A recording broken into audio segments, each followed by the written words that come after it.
What's up, Cine Nerds? I'm JP, and I'm Ryan from the Whole Damn Enchilada Podcast. he is back with us. We're filming both of these same night. So, Or are we just wearing the same clothes same clothes, and on a different day different day. in the same place? It could be either or.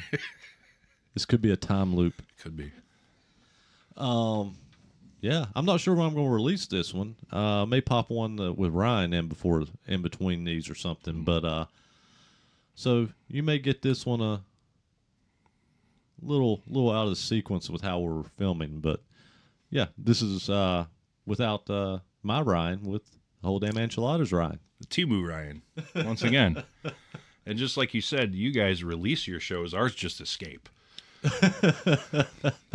Well, you guys go live. You guys. That's true. You guys, you had the live thing down. I think my Ryan was actually last time Rick was on here. He actually, Rick kind of was doing the whole thing. Well, you guys are so professional. You have mics, you have lights, you have this and that, and of course Ryan was like, well, hold up, you guys have the live thing kind of down. You got a nice layout and stuff with your StreamYard and everything. Zombie episode, yeah. So Yeah. So yeah, so you guys, you got that down, and you guys have a lot of good interactions with people that's talking within your live feeds. So We need a producer is what we need. you know what? I think if I had a producer and a guy to actually work, stuff in the background for for the live stream, I would probably do a lot more lives. Oh, yeah. We finally got a video editor of sorts. Yeah. Shout out to Tiki. He's done a lot of our video packages and things like that. Yeah, And our new intro, yeah. which isn't so new anymore, but You've been using it for a couple months now. Yeah, a couple months. I'd even bought one of the stream decks, so I could control when we do live. I could pop things up, but still, that becomes hard. Especially something random pops up and you're talking about, and I don't have it pre-programmed. So it's like it becomes a difficult thing. But you guys got the live down, and that's something we don't do. We do the live chat in our Premiere. And it confuses a lot of people too, because I'll be talking to somebody in the live chat and they'll be like, well, we don't see you typing. How are you doing this? Yeah, And I'm like, well, what you're watching isn't live. You're answering my text, but you're not acknowledging me on screen. How dare you? I had one guy get mad. Listen to me. Yeah, he was commenting, and I don't mind talking about this because it wasn't. I'm not upset that he's not watching anymore. Oh, It's one of those, but he don't break my heart, man. Yeah, he was somebody that had literally came onto the podcast just to talk to James when James was with us, and because James wouldn't answer his messages on Facebook, and so he came in our live chat, and just so happened James said something in the pre-recorded episode, and the guy thought that he was talking about him in the live chat, and he got mad. He got really offended and got mad, said something in the live chat, and blocked everybody. And I'm laughing, and I even tried to be cool with the guy. I was like, and I responded. I was like, dude, you do know the video is not live. This is nothing that was directed towards you. But he had already left the chat and went in and blocked us all on Facebook. He didn't want to backtrack. Yeah, and I was just like, you know what? It's fine. It's fine. You know what? I appreciate a man who sticks to his guns. As misguided as they may be. Not the first one to block me. You're probably not going to be the last. Me neither. It's been a while. I've been a good boy lately. I have not. No, well, I've been good. I've been good. Let me rephrase this. I've been good, but situations get bad. Well, you'll have that. Yeah. I'm still laughing. He blocked everybody and just bonsai'd out of there. You can't make this shit up either. No. So I had Ryan here watch a movie that I have been a fan of for, God, since I saw it in the early 90s. I think I watched this film on one of the Showtime or premieres or something. or maybe even HBO. It was one of them, called Sundown: The Vampire in Retreat. If you've never seen this one, it stars David Carradine. It has Bruce Campbell, Morgan Brittany. There's a lot of familiar faces in this film. And Emmett Walsh. Is that Rex Manning? What's Rex Manning's name? The guy, he plays Rex Manning in Empire Records. No, that's I don't know his real name. I always call him Rex Manning. Yeah, He's yeah, always it's Rex Manning Day. He's one of the main bad guys in this film. There's a lot of familiar faces, start to finish, in this film. So yeah, and you had never seen this one. No, I saw this movie for the first time 8 days ago. What was your just initial reactions? I'm going to tell you this right off the bat. As soon as I read, you gave me the list. You didn't expand on it, just the list of what you were doing. And I looked at it, and there was 2 horror movies on there, and I'm like, which one do I want to watch first? And I read the synopsis of both. That's it. I didn't want to look at trailers or anything. Yeah. I sort of kind of knew what the other one was, but I didn't know anything about this one. So you know what? I'm like, I'm going to watch this one. Yeah. And I'm glad that I did, because I had way more fun watching this movie than I ever thought I would have. It's a fun one. It is. And it's not entirely a horror film, but again, this is almost like a gateway horror film. It's kind of a gateway horror film, comedy, vampire film, western. Yeah. Is Yeah. kind of. It was a JP movie. It was a complete JP movie. That's what I told Rick too. Yeah. So JP sent me a JP movie to watch, and I watched it, and I really enjoyed it. Which is funny, because whenever I give movies to my Ryan, I like saying my Ryan. He never knows what kind of movie he's going to get. He's just implying that I'm Rick's Ryan. Which in some cases may be true. It may be true. I think it was his wife that said I was his hetero life partner or something. And she's probably right.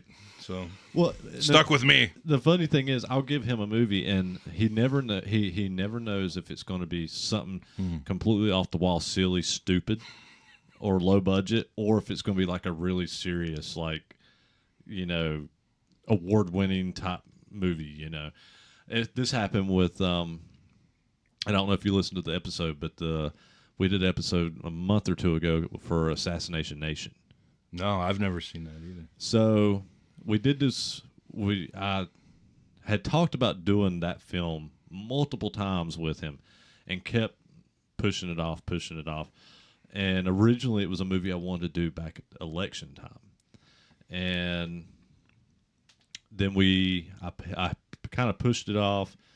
Then the holiday season happened, and then after the first year, we kind of got a little more political again with some of the films we were picking, and so I pulled Assassination Nation back out, and he did the same thing. He didn't watch the trailers. He didn't read anything about it. He just heard the title, and he goes, Assassination Nation is just going to be like a fucking ninja movie or something, And so it's probably a JP pick. It could be anything. And then he comes back in, and he tells all this whole story. And he's like, after I watched this movie, I realized this is a fucking fantastic film, and this is not a typical JP film. And I was like, that's me. You never know what you're going to get, And so, yeah, it kind of gets pretty random. Yeah, 5 minutes into this, though, I knew I was at least going to like it, because it had a charm to it right away.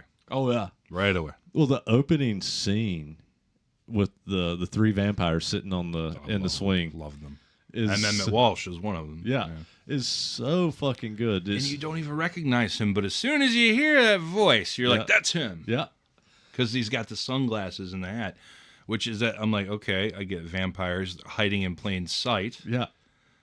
In the last place you'd expect them to be, okay. Because I'm like, why are they in the desert? But then I'm like, it's the last place. Nobody'd be looking for them. Nobody looking for a vampire in a sunny desert. Yeah.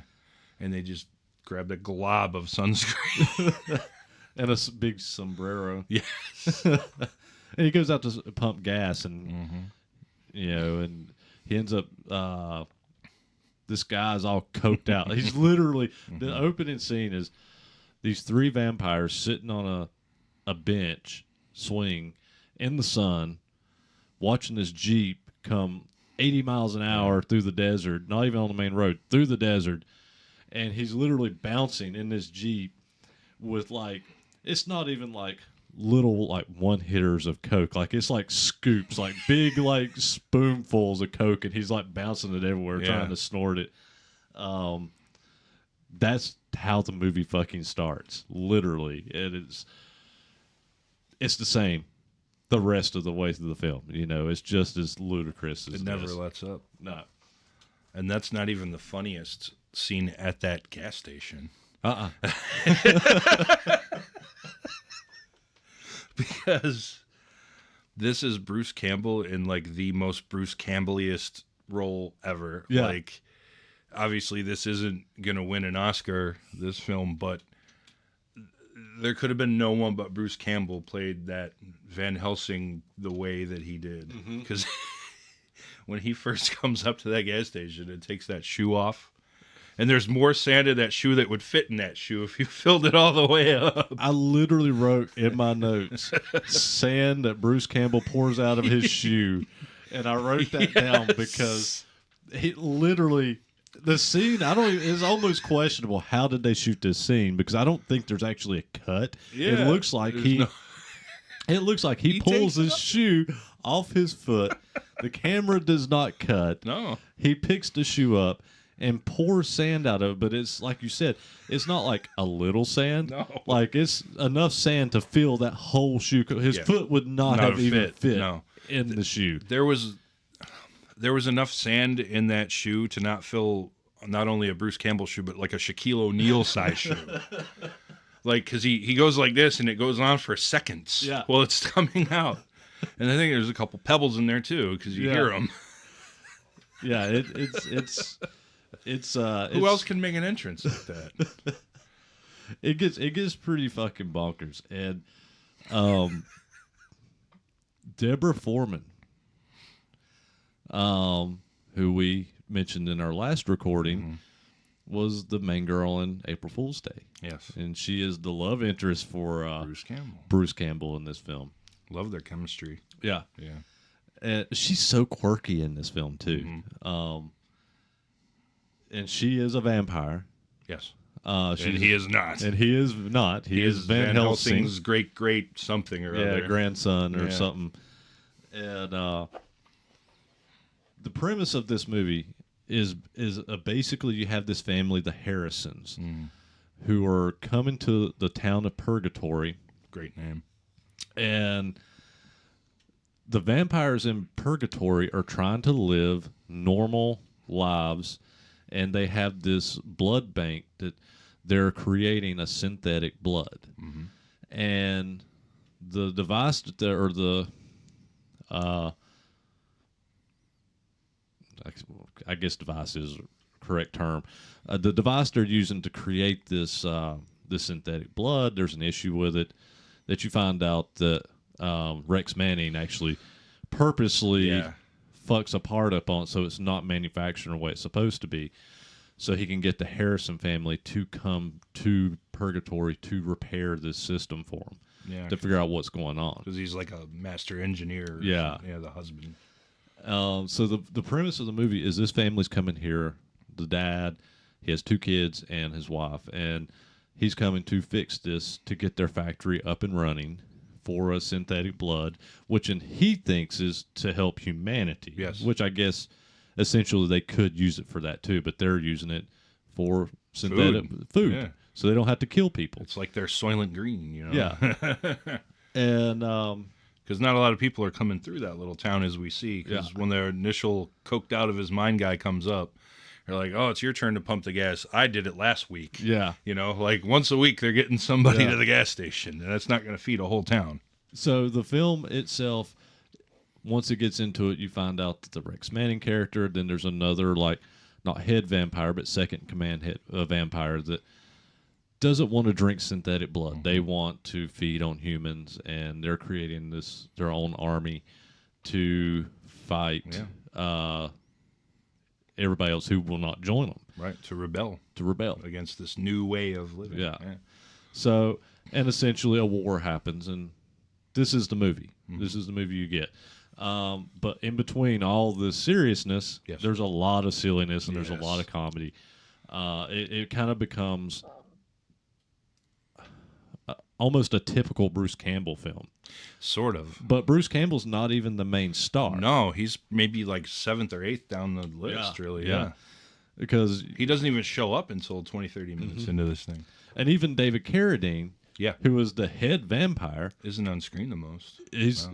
Bruce Campbell's on screen more than him. Yeah. And this family is on even more than them. Yeah. It really focuses more on the family, the Rex Manning character, and the second command character. So it's the big names aren't even in it as much as what you would think. Not to say they're not in it, and they do have pivotal roles. It's not like a cameo. So there's a lot of going back to the silliness, and I had this wrote down in my notes.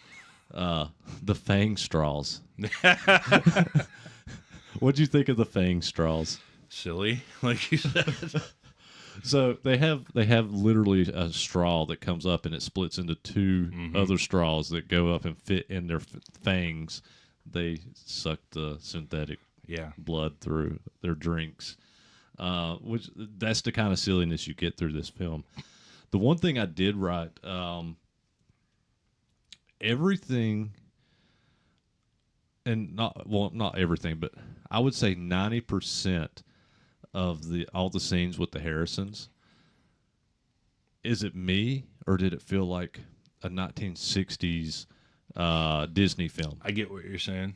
Has that almost like a 1960s Disney style film, like with the family kind of feel to it? Yeah, even in the opening in their house or whatever, and even though it's kind of creepy with the younger daughter, which we'll get into more of her later, but they're trying to be creepy, but it still does feel like that's something that could have been like the Leave It to Beaver family or something. Yeah. And like, what hijinks are you kids into today? And that's almost how they talk. For the most part. Like, and the opening scene too, with the scene where with the family, opening scene with the family, when they go to the daughter's room, like her room is covered in bloody Cabbage Patch dolls and Hammer production posters with like old like Dracula Hammer production posters and stuff like that. And the other one's in a costume trying to scare her and chasing her. I love that retro Dracula costume she had on too. That was really cool. Don't worry, honey. She'll do much better in Purgatory, and you don't know that's the city name yet. So when you hear that, you're like, "What?" Or maybe Purgatory will do her some good, something like that. And you're like, "Wait a minute!" And then you find out that's the name of the town. You're like, "Okay." What'd you think of the bat stuff? Oh God, not my favorite part, but it fit in though. It fit with the theme, and the fit. overall feel of the tone. One really silly side character that I liked was the sheriff. Oh, the sheriff was great. Yeah, he was. Yeah, it's just like he was like your typical. Obviously, he's one of them. He's one of the vampires, but he still has that element of actual like cop, small town, like I don't want to deal with this shit today because I don't have to. You know, he just has that. Well, even so, the scene we were talking about a little while ago with the gas station attendants. So the coked out guy, he ends up getting frustrated with him and like smacks him and like knocks his head completely off. He heads him. Yeah. And the coked out guy has a couple friends that are up on the hill, and they see all this unfold. And later into the film, those two people that were up on the hill watching them, they go into Purgatory trying to find the sheriff. When they find the sheriff, he's already went and arrested the old man. The M. Emmett Walsh character. For killing this guy. Right. and he's For taking appearances' sake. yeah for appearances sake, and he's taking him into the jail, and they're like, oh, you've already caught him. You know, this is the guy. He did this. You know, he killed our friend, and he starts God. laughing at him. He's like, yeah, whatever. yeah. He starts. The sheriff like just starts laughing at him, and he's just like, oh, okay. So you Yeah. saw everything. Huh? Well, we're gonna put you in the jail Yeah. too. They put him in the cell right next door. Yeah. Yeah. There's it's, the scene. Well, again, they're trying to keep appearances up, and the diner. They have all the vampires are literally, as the Harrisons are rolling in, and even before when they think that they're rolling in, you have like all these vampires walking the streets. They all have everybody has an umbrella to block the sun. You had the people in the diner that are sitting there just staring at moldy food That they're never going to eat because they don't eat regular food. Yeah. Yeah. to just make it look like, hey, we're a normal Right. town. They even have like short order cooks back there flipping burgers and just like yeah. Okay, they're out of sight and they throw this shit away. You know? Yeah. That was pretty funny. What's some of your favorite scenes? I mean, Well, you usually do a top 3, bottom 3. So let's I have a top 5 favorite things about this one. Yeah, I have those. Yeah, let's go for it. I'll just mention a couple of scenes right away though. One that we already discussed, Bruce Campbell coming to the guest. It's just so amazing because no one else could have done it just like that. Yeah. That was tailor made for him, and it's not even, like you said, he's not even the lead or any, he's down the list. But yeah, I'll mention my top 5 favorite things about this. Number 5 would be Richard Stone's score. I love the music in this. Yeah. You get that sleepy kind of Western music, and then it changes tone, like especially later when they're squaring off. Yeah. The 2 different vampire cliques. He kind of raises the stakes with the music, and I thought it really fit in. Like in the beginning, even with the 3 gas station attendants, you hear that like sleepy, like like you just picture tumbleweeds going in the breeze. So I really enjoyed the music. Number 4 was just the concept in general, because it was something different. Yeah. Vampires living in the desert in plain sight. Never thought of that before. Didn't know that existed. Yeah. With big hats and glasses, and I mean, I guess if the sun doesn't directly touch them, they're going to be okay. They all had long sleeves, gloves. I remember Sunscreen? Gallons of sunscreen, Yeah. globs of it. And when he went out to pump gas, he even put those big gloves on. Better to knock people's heads off with it. So just the concept in and of itself, I thought was very interesting because it was different. Yeah. 3 was M. Emmett Walsh, just in general, being his crazy self. Because he is crazy. Yeah. I just started watching that TV show, The Righteous Gemstones. And he plays John Goodman's father, the granddad in it. Yeah. He's only in a few episodes, but I'm like, I just watched a movie with him, and like I just started watching that show a few days ago. I just got through the first season. I love Righteous Gemstones. I'm enjoying it very much. This new season, I won't go into it, but man, it's just about to end, the new one. Yeah, the new season is so good. I just finished season 1. I'm going to start season 2 next week because I got movies to watch now. I got to watch Hellraiser 5 before that. If I had it the other way, trust me. But no, M. Emmett Walsh is crazier than a soup sandwich in this movie, and he's perfect. And I always think of him. I think of the movie, the '80s movie, Catch Me If You Can. If you remember that one, The '80s movie, not the Tom Hanks, Leonardo DiCaprio one. No, he plays, which is a good movie. Yeah, he plays a like a ex gangster or a gangster style guy that's, it's kind of Fast and Furious before Fast and Furious was a thing. It's this high school kid is racing to betting on car races that he's racing on to try to save the school from shutting down, and he makes a bet with him, and he ends up having to go work for him because he owes him all this money. He can't pay for it. Okay, that sounds like something I'd like. I don't know that one. Wow, I just know him as a character actor in everything. Yeah, like TV. He's never a star. He's just always there. He's always there, and he always fits. Number 2 and 1 kind of tie into each other, and we went over it a little bit, but the Bruce Campbell and Deborah Foreman chemistry, especially like in that scene too, where he figures it out, where he sees the reflection like on the hubcap when he's about to kiss her, you Yeah. know, and he's just like doesn't see, and he knows, you know, and he's gonna drive the stake through, and he ultimately doesn't, and Yeah. they had very good chemistry. Yeah. No, And- they were great. And I'm kind of cheating with my number one because my number one is just Bruce Campbell in general. Yeah. Because he just, and I'm not one of those guys that is like, I like Bruce Campbell, but I'm not one of those like Bruce Campbell like ultimate fanboys who's going to tell you that like Bubba Hotep is like the greatest movie ever made, because it's not. It's not. It's but fun. I enjoy it. Sure. But it's not. Like, I have a very good friend of mine who just anything Bruce Campbell does is the greatest thing ever. I'm not that guy. See, I'm almost that guy, but I could admit when the movie sucks. And Bruce Campbell, to me, and I like him. I think he's very good at what he does. He's like the film version of like Mike Patton to me. Where you see what I'm saying? Like, I like Mike Patton. I like a lot, some of it a lot more than others, but not just because Mike Patton does something doesn't mean it's great. Like, I think the record he did with Dillinger, Escape Plan, was their worst album. But I love Mike Patton. yeah, you know? he's definitely not as good as Greg. And Yeah, it doesn't fit. No, It was, Mike's a better singer, of course, but not for that band. but not for that band. Right. Thank you for that. By the way, a lot of people are like, "You're crazy." I'm like, no. Love me some Mike Patton. Just not everything he does. So that's how I am with Bruce Campbell. Like, I've always kind of, and it's funny I mentioned that because my friend that's a huge like Bruce Campbell is a huge Mike Patton fanboy too. So it kind of ties in. See, I love Bruce Campbell, but there's a lot of stuff that he's done, a lot of films that I'm just like, it's, eh. Now, I love Bubba Hotep. That one's not one that I'm not gonna say it's the greatest movie, No. but I love Don Cascarelli as a writer director, and that movie is just so bonkers. I like it. But when you get into some of his other low budget science fiction films that he did, like especially in the '90s, there's a lot of shit that he did in the '90s that's just like garbage. But then you have movies that are very meta with, like, he did the movie My Name is Bruce, where he plays himself. I heard of that. I never saw it. Yeah, he plays himself in it, and everybody else thinks that he's Ash, but it's really But he's Bruce. Bruce, yeah.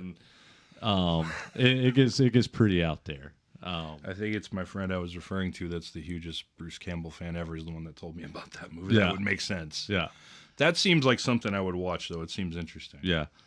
But essentially, the movie turns into Bruce Campbell has to go fight a. It's like I don't even know what to call him. It's like I don't know if he's a ghost or if he's just like some kind of an Asian monster or a ghost. I can't remember at this point, but he ends up having to fight this thing and figure out how to kill it or trap it as Bruce Campbell, but everybody thinks he's Ash. Ash. Oh, Ash can do it. He's done it before. Yeah. Yeah. So I'm just me, man. Yeah. Yeah.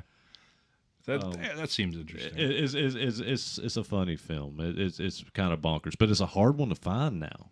It's out of print, and I don't even think it's available on digital. So it's like I'll have to look into that. that one's kind of a tough one to find. You can probably find it on YouTube or somebody's bootlegged it on there.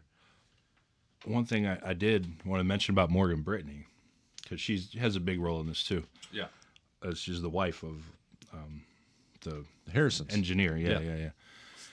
She has the unique distinction of being, and she's not the only one. There's a handful. She's been in an Alfred Hitchcock film, bringing that back up. Marnie, she's one of the kids in school.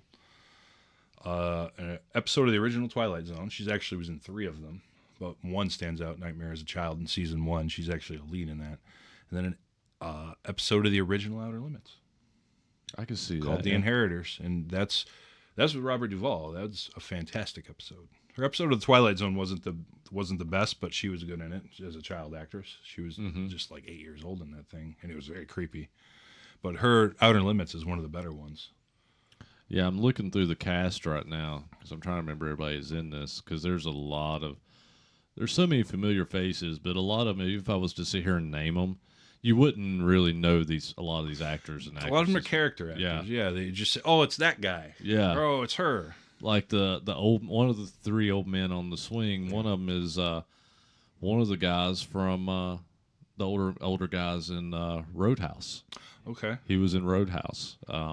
See, it's so tough to make them out when Yeah. you first see them because they all look so similar. Yeah. They're like the old like overall flannel like get up, the hats and the glasses, Yeah. and just gray beards. The one that's not Emmett Walsh, but one of the other ones. He is the one that rented the loft to Patrick Swayze in Roadhouse. Okay. He was the one that had the farm, Okay. So that was one of the other old men that was on the swing. Was actually that guy. Ties back into the 80s, man. Yeah. And I don't know who that guy is. But I definitely know that guy from Roadhouse. Millions of people have seen that guy. Yeah. Yeah. And some would recognize him. Yeah. Maybe not with the glasses and the whole get up, but Yeah.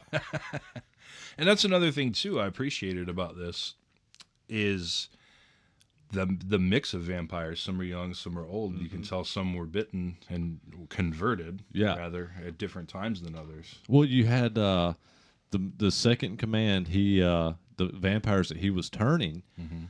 He turns this like old typical '80s like rocker couple, Yeah. and he takes them back to a cave, and then you see the army he's building, and it's almost like that. You see, there's people in there that almost feel out of time a little Yep. bit, but then you see people in military outfits and so on, and so it's like it's a pretty broad spectrum of the type of vampires and people that are.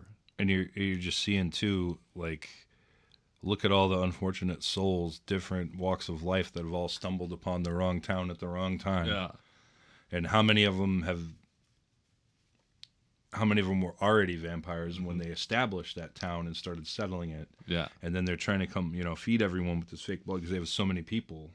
They're not getting enough humans there to kill them. And if people, like they, insinuate, so many people end up missing from the same place, you're going to get discovered. Yeah. People are going to come snooping around. And you can't keep killing all of them because then Yeah. it'll eventually get found out. David Carradine. And this is an actor that I love David Carradine. I've always been a pretty big David Carradine fan. To everything from like Kung Of Fu course. and one of my favorite Chuck Norris movies, Lone Wolf McQuade. David Carradine. And obviously people who don't know David Carradine by his name, you know him as Kill Bill. As Bill in Kill Bill. He's the main head vampire in this, and I think he's actually makes a pretty incredible vampire. Very believable. He's very believable, and he has a lot of those traditional Dracula hand motions. And, he tries to mimic some of that. That's one thing that I really really liked. Those Nosferatu hands. Yeah. Blah, blah, blah. And we didn't talk about the little girls, Yeah. and they're a big factor in they this are, film. especially one of them. Yeah. So the Harrisons, when they come to this town, the reason Rex Manning, and his name is actually, I've got his name here, Maxwell Caulfield, but we're going to call him Rex Manning. That's some catcher in their eye shit, Caulfield. Yeah. We're going to call him Rex Manning. The reason he is caused the blood making device to malfunction to bring the Harrisons in is because before he was turned into a vampire, he went to college with Morgan Brittany. Yeah, with Morgan Brittany and the Harrison husband, which his name was David. That's right. They all went to college together, and they dated before they started. David Harrison started dating his wife. At some point, they had separated, and she had an affair with Rex Manning. With Rex Manning. And so it becomes in question if that second daughter is David Harrison's or if it's Rex Manning's daughter. And you're led to believe that it is Rex Manning's daughter. And that is why he's brought this family here. He wants He wants Morgan Brittany. He wants his daughter. He doesn't care about the other girl. He doesn't care about David. He wants them gone. He wants his daughter and his ex-girlfriend. So that is why he has lured the Harrisons to this. Well, he sabotaged the whole operation. So that is why and how they got there. And then you got the daughter that is the questionable daughter of who's the father. I'm trying to find her name. I'm not sure what their names are. I don't remember the kids' names either off the top of my head. Yeah. And they don't have a lot of pictures on here for me to decipher which one's which. We just needed Maury. When it comes to the fate of Rex Manning, you are the father. They were at a blood bank. I'm sure they could have got DNA from someplace. They got samples on hand. But 89 though, this is 5 years before OJ. General Pop didn't know anything about DNA yet. But she's a little freak. I mean, we talked a little bit about her bedroom at in this, where she has like these bloody Cabbage Patch dolls. They go exploring a lot, and they find this secret passage in the house they're staying in that goes into like these catacombs where they find a coffin, and of course they're like, let's open it. Yep. And obviously there's a vampire in this coffin. So she's kind of a little weirdo. She kind of fits. You also get the scene with Rex Manning. His name is actually Shane in the movie. Where it talks about where I was talking a little bit earlier about the bat scene. So they transform into these bats, and he flies in and goes in on Morgan Brittany. And when he transforms from his bat to his human form, he's completely naked because bats don't wear clothes. And the little girl actually sees. The mother only sees the bat, and she actually sees him transform into his human form. So she recognizes that he is a vampire. So there's like all these little things that are happening outside of the comedy that does keep it moving, into a I won't say serious, but a storytelling, a twisted romance going on. So it keeps two of them. Yeah, because you've got the Bruce Campbell. You got the Bruce Campbell one, and then you've got the David Shane and one unrequited, the other not. Yeah. To balance it out. Yeah. Go ahead. Oh, when you mentioned the Rex Manning and the one little girl, I actually did have. I was going to come up with 5 things I didn't like about this, but this will surprise you. I really couldn't think of 5 things I didn't like about this movie. Really? No. But the one, I'll just say one, because it's the one thing that did kind of thing me. I think the whole daughter isn't the real daughter, like, angle just felt too predictable to me. Yeah. Like, right away. It made sense for a way to lure him there, but outside of that, right, there wasn't even much to it other than him by the time they decide to actually start this war. And he, at that point, he's like, well, I want my daughter and I want Sarah. That's really all you get, and is basically him saying, hey, that's my daughter. Right. But there's not a big plot point leading up to it other than... No, because then once the feuding vampire sex go to war, that's the main thing going on. Yeah. And one of my favorite scenes in this entire film is during that war. They end up going into we'll back up. They get guns, and the bullets. They end up shooting the sheriff, and the sheriff's laughing at him like, "Oh, you can't hurt me with guns," and blah blah blah. He ends up shooting him, and he pulls a bullet out, and he says, "Yeah, it's a 45 wood or something," is what he says, and so they're wood tip bullets that they're shooting. So when they actually go to war, the vampires that are trying to take over to go back to actually feeding on humans are trying to kill everybody with these wooden bullets. Mm-hmm. So Like little stakes through the yeah, heart. like little stakes. So the ones that are trying to live with humanity with this synthetic blood, they get back. They move into the blood factory, and they catch people coming in from the back, and they end up taking their gun, killing them, taking their guns, and start trying to fight the actual war.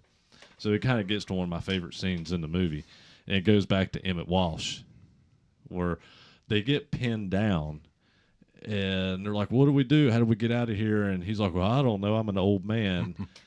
And then all of a sudden, I can't remember what happens now, but he yells and just runs headfirst through a cement wall, Yeah. or a bricked up wall, and the whole wall just comes down, and he takes off, and it's so like Looney Tunes. It is, but then you make sense. He beheaded a guy just doing that. Yeah, It would make sense he could do it. yeah, You yeah, know, like I'm a vampire. I'm indestructible other than a couple things. yeah, I can run through a wall. Yeah. He just didn't want no part of it because he's like I'm an old man. yeah. But See ya. I love it though. It feels so Looney Tunes that It fits with this movie. It's what this movie is.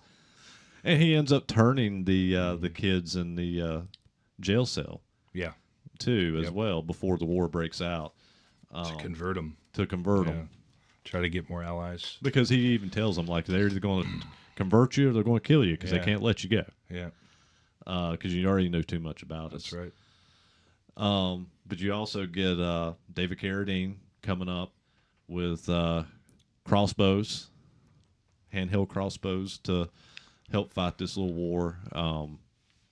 Then, it turns into an Old West style It does. battle. It's like a standoff. Yeah, Like they're- the standoff part at the initial yeah, part of it is so cool. yeah. It turns in they're pinned down. It's just lobbing bullets back and forth is all it is. Oh, and we forgot, like just before that, when Bruce Campbell gets converted. Yeah. Bruce does get converted. Yeah. Yeah. So, And the look on his face is again vintage Bruce Yeah. Campbell. Ah! yeah, he ends up back at I'm gonna find David Carradine's name in this. Oh, what was it? Mordeluck is his name.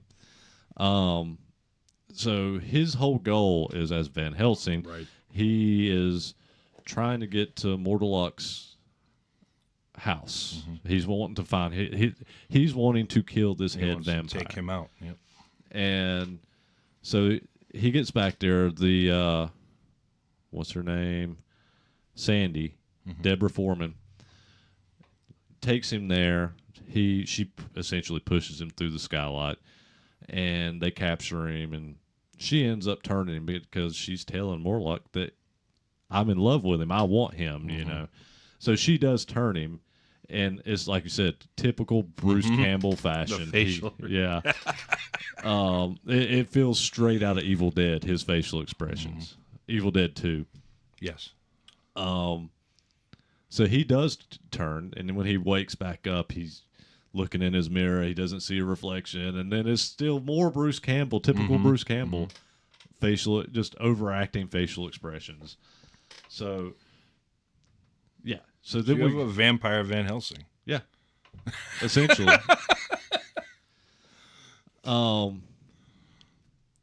So you get to the final battle, and essentially you got two things going on. You got David and Shane, which is the Rex Manning character, fighting over Morgan Brittany, and Shane, Rex Manning, is so rapey Yeah. through this whole film, really, with her. Even to the earlier in the film when he's he's a bat on top of her in bed, and even to now, he's in the bedroom with her. He always end up chasing her into the bedroom. So you got the fight between the husband and Shane, Rex Manning. Then you've got the David Carradine Mordeluck, or however you say his name, and the second command, who is Jefferson, was his name. Okay. and basically it turns into a old West style standoff. It does. You know, they say, well, let's finish this. You know, we're the same age. You always say we're the same age, and we should be just as strong as one another. Let's have a standoff, and with our six shooters, and David Carradine ends up getting his shot off and hitting him, and he ends up telling him, like, look, I had to change my name. So he comes out that he is Dracula. He changed his name because he was too famous. Right. Which would make sense, too, why Van Helsing was looking for him. Well, and Bruce Campbell's Van Helsing through the whole movie, he kept saying, I know who you really are. Yeah. He said it a few times. He's like, I know who he really is. So it was insinuating through the entire film that he knew that Mortlock was Dracula. At this point, David's already killed Shane. He pours holy water on the back of his neck, and his wife tosses him the gun. He ends up shooting him with a wooden bullet, and he goes and starts breaking furniture. And how he builds this ginormous cross in the span of like 30 seconds and puts it up on a roof makes no sense, but this happens. And he puts this ginormous cross up, and you see David Carradine's Dracula turn around and say, we have been forgiven. He has forgiven us. And all the other vampires start, bursting into flames and whatnot. So, yeah. That's kind of the movie. I mean, yeah. Basically, that sums it all up. But there's just a lot of silliness in this film. There is, but like I said, man, I really enjoyed it. I did. Like, I don't even really think like there was a lull anywhere, because it all, even when it got absurd, it was entertaining. Yeah, no, it's just it's an entertaining one, start to finish, and it's one that I just, like I said, I think I watched it late night one time on Showtime, like as like a world premiere or something at the time. See, it slipped my mind, this one, because we just did Hellraiser 3, and it's the same director. Yeah. And I don't know why. I guess I just didn't research that one that much, I guess. Yeah, I'd actually looked at this director. Did he do the Waxwork movie? I was going to say he did, because I looked him up, and he did, Waxwork, Waxwork 2, Hellraiser 3, Warlock the Armageddon, which was the second Warlock film. And then a bunch of shit that I never heard of. Yeah, same. I did look, and I wasn't familiar with the bulk. Yeah. Prince Valiant says he's known for, but I will be honest with you. I don't know what Prince... I mean, I know who Prince Valiant... I know the character. Yeah, I know the character, but I don't know the film. So, and I mean, I recognize some of the actors in it, but it's not anything that I ever saw. So this and the... He also directed the Motorhead Hellraiser video. Oh, yeah, because that tied into Hellraiser 3, because that song's from it. Yeah. So, yeah, I looked his IMDb up, too, out of curiosity before we did this, and I was like, he did Hellraiser 3. So this one was one of his only shots at his own thing. That, I guess, the Waxworks, the two of those were his. Yeah. The Waxwork was the first film on his IMDb. Okay. So there was that. And yeah, it just says that's his first directorial debut was Waxwork, which is actually, that was a pretty popular movie in the 80s. So this one he did just before Hellraiser 3, if I'm not mistaken. Yeah, he did this. I wonder if that's how he got the job. I'm sure it was. Yeah. He did Waxwork, he did Sundown, then he did Waxwork 2, and then he did Hellraiser 3. Okay. But it looks like he probably did Waxwork 2 and Hellraiser 3 at the same time. Save money. Both of them came out in 92, so probably used a lot of the same crew. Probably. I bet if you looked Save up money. I bet if you looked up the IMDb on it, it's probably a lot of the same crew. I couldn't find anything for box office for this film. No. I looked multiple places and could not find box office. I did find budget at $3 million. Really? Yeah. Ooh. I bet a lot of that was actor salaries, though. Yeah, there were some names. So Just David Carradine and Alone. yeah, yeah. And you know, David Carradine was never that cheap The back set- then. Yeah, I figured the location and the sets were all generally the same area. Yeah, Yeah. yeah. It's a little high, I think, for the time, but not out of the realm. No. It probably did not make its money back. Yeah, I'm well, assuming, I'm 'cause- assuming, you know, and I can't remember this movie being in theaters, but Me neither. I don't know if it was or not. But if I had to guess, it may have been a direct-to-video. Ooh. So, because like I said, I couldn't find theatrical numbers for Hmm. it at all. So, I'm kind of going to assume that it probably did not. Imagine being in 1989 and just picking a random movie to go see, and this is what you get. I And, fucking love well, it. you and I would have, say you're just Joe average normal person though, and they walk into this thing. Oh, this has David Carradine in it. I know Yeah, him. exactly, because he's a name. He was you he know? was in Kung Fu. Yeah, this isn't a kung fu movie. Ain't nobody doing karate in here. Ratings. So Yeah. we do scale 1 to 5. Oh, You do letter grades. letter grades. Yeah. I was on the fence with this one. I was torn between a B and a B minus. I'm somewhere right in there. But actually, now that I've talked about this with you for like an hour now, I'm enjoying the memory of watching it now. I'm gonna go B. Yeah. I really enjoyed this movie, Yeah. man. I'm pleasantly surprised at how much I really like this. And that's kind of about where I sit with this, Mm-hmm. you know. I sit probably at a 3.9, you know. So that's probably around a B. Right in that realm, Yeah. yeah. So so yeah, we're both sitting pretty close to the same, you know. Same ballpark area. I'd say 3.8 to 4.2ish probably sits around a B.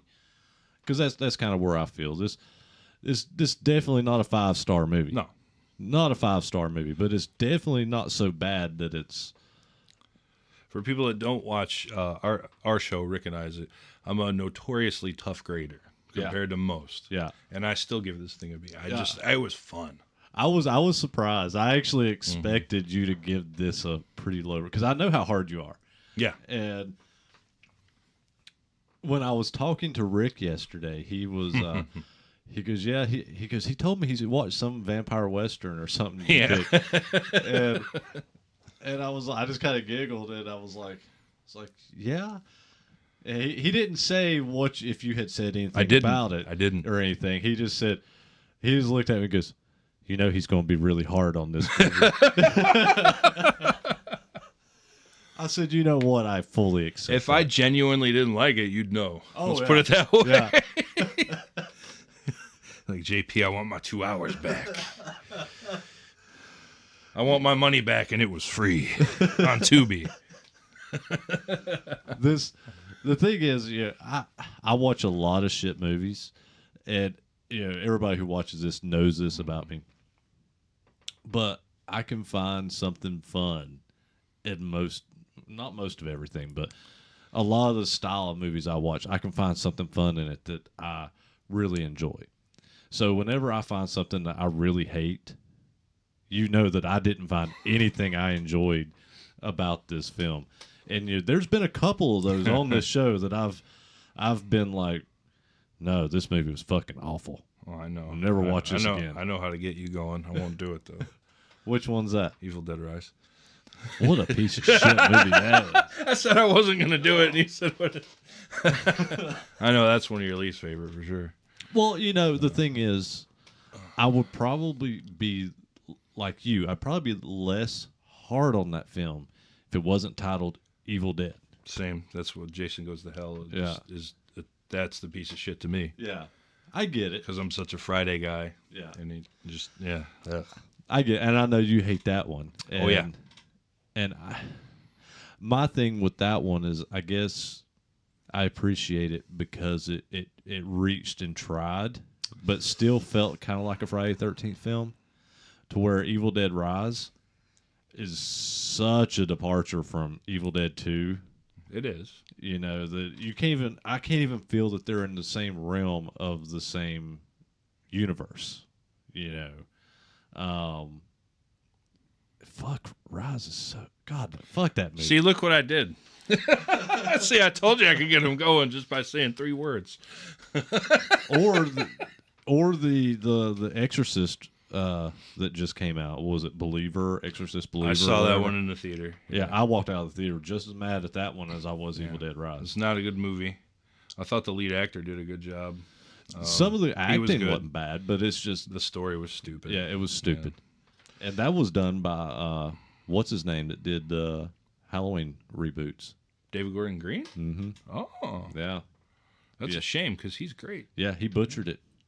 But now we're getting Mike. Righteous Gemstones that's him. Yeah. And Danny I McBride. typically like a lot of Yeah. stuff he does. Yeah. He butchered The Exorcist. Ugh. He butchered The Exorcist.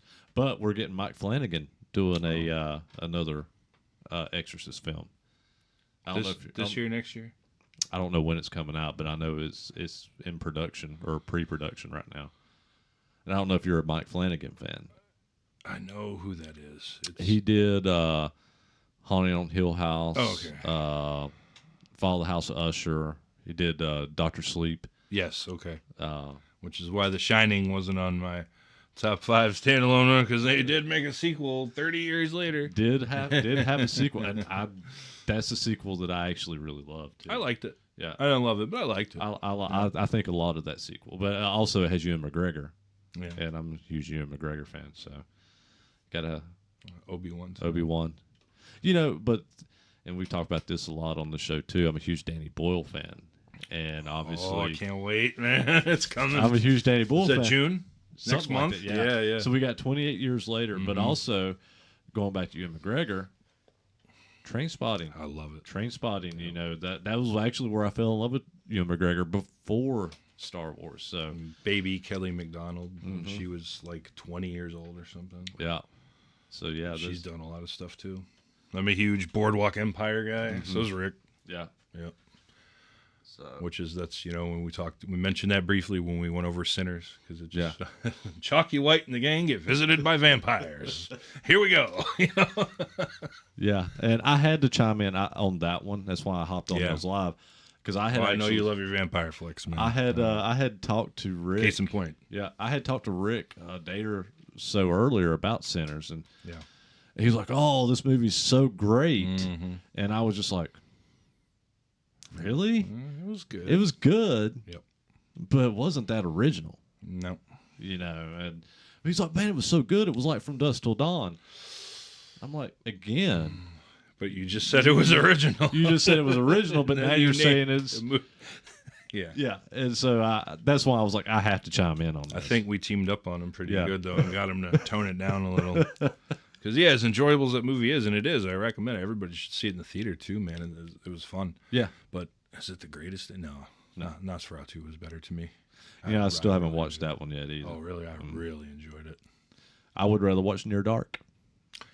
Yeah, Now, I would, too. Now that I've revisited it in my head, I've not seen it since I only saw it once. Yeah, I need to get on. That's one I should just buy. yeah. No, That should be in the collection. Near Dark is great, and I always use this comparison too. You know, and the reason I say this, especially with Sinners, I'm not disregarding that Sinners is a fantastic it film is. because it really is.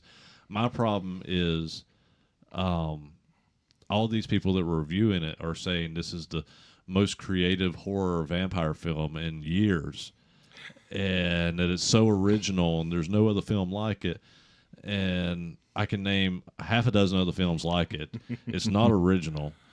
The only original thing is the music. in That's the film. really good. Yeah.